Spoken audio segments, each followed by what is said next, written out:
the slide with my daughter when a little boy ran up to me. "Mister," he asked, "can I have your daughter?" Chalking it up to dumb kid talk, I just laughed. "She's my whole world, buddy. Can't just give her away." He looked me dead in the eye. "So, what if she died? Would you be sad then?" I scooped up my daughter, feeling a cold dread crawl up my spine. I'd never seen this kid before. This playground was a community project. I knew pretty much every little brat who came to play here. My gut screamed that this kid was a scout for some scumbag kidnapper. I got my daughter the hell out of there. Back home, I laid down the law. Stay away from that playground for a while. Don't go near that boy. And for fuck's sake, don't take any candy from him or go anywhere with him. My daughter just nodded, her eyes wide. A few days later, my daughter drops a bombshell. She saw the boy leading the daughter of the woman who runs the bakery across the street away somewhere. She'd thought about following, but she remembered what I said and chickened out. The bakery is run by a single mom named Hannah and her 4-year-old Katie. She's divorced and everyone in the neighborhood knows she has it tough, so we all try to look out for her. I immediately called Hannah, but the call went straight to voicemail. She must have been out on a cake delivery. About an hour and a half later, Hannah burst into my diner like a goddamn hurricane, wild-eyed and frantic. She grabbed my daughter by the shoulders. "Where's Katie? Tell me!" My daughter was so scared she could barely speak. I told Hannah to call 911 right away, then went with her to search. But the trail went cold the second they crossed the main road. The cops were on it, fast. Using my description and footage from nearby security cameras,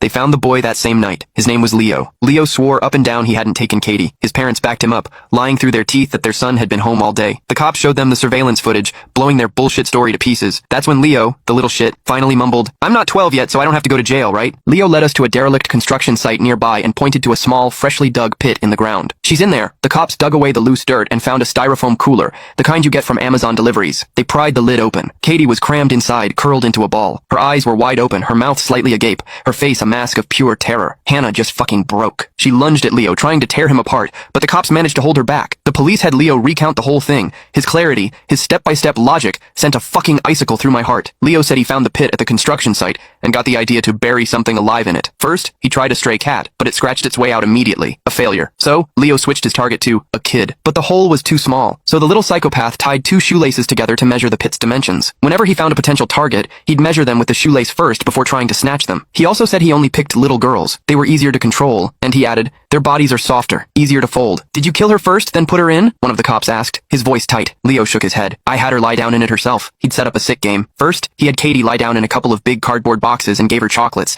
making her think it was all for fun. Then, he told her to get into the styrofoam cooler he'd placed in the pit. Katie, trusting him completely, did it without a second thought. Once she was in, I put the wooden board over the top, stacked a few bricks on it, and started burying it. Leo said Katie started struggling, so he jumped on top of the board and stomped on it a few times until she stopped moving. Hannah didn't even make it through the whole story before she collapsed. The cops rushed her to the hospital. I overheard one of the veteran cops muttering, "Jesus fucking Christ. All my years on the force, I've never seen an animal like this. If his parents weren't here, I'd beat the shit out of this little fucker myself." Once word got out about what happened to Katie, the whole neighborhood was up in arms. People kept coming to me asking for Leo's address, wanting to get some payback for Hannah. But the law protects the private